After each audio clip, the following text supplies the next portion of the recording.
পটলের এমন ভর্তা আগে খেয়েছেন কখনো?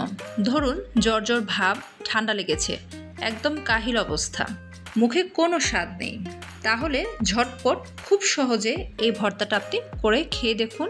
পেট ভরে এবং খুব রুচি করে ভাত খেতে পারবেন। তাহলে চলুন দেখে নেই কতটা সহজে এত মজার করে ভর্তা তৈরি করা যায়। এখানে আমি বড় সাইজের 3টা পটল নিয়েছি, তারপর পটলগুলোকে এভাবে কেটে নিয়েছি, আর সাথে ছোট সাইজের 4টা আলু নিয়েছি। এবার কড়াইতে একটু তেল গরম করে তাতে আমি কয়েকটা কাঁচামরিচ ভেজে নিয়েছি। এটা কিন্তু খুব সাবধান, দেখতে পাচ্ছেন কি অবস্থা, কিভাবে ফুটছে। তারপর দিয়ে দিলাম কয়েকটা রসুন। এবার এগুলোকে তুলে নিব। তারপর দিয়ে দিয়েছি মাঝারি সাইজের 2টো পেঁয়াজ কুচি। এগুলোকেও হালকা ভেজে আমি তুলে নিচ্ছি। এবার পটল আর আলুগুলোকে ভেজে নেবার পালা।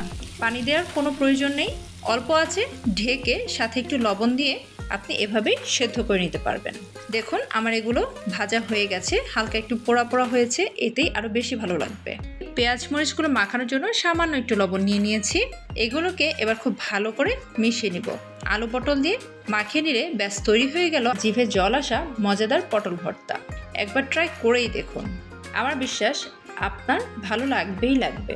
তো আজ আর কথা বাড়াচ্ছি না, আমার চ্যানেলটি যদি ভালো লাগে তবে অবশ্যই সাবস্ক্রাইব করবেন। আর আল্লাহ তাআলা সবাইকে সুস্থ রাখুক, হেফাজতে রাখুক। আল্লাহ হাফেজ।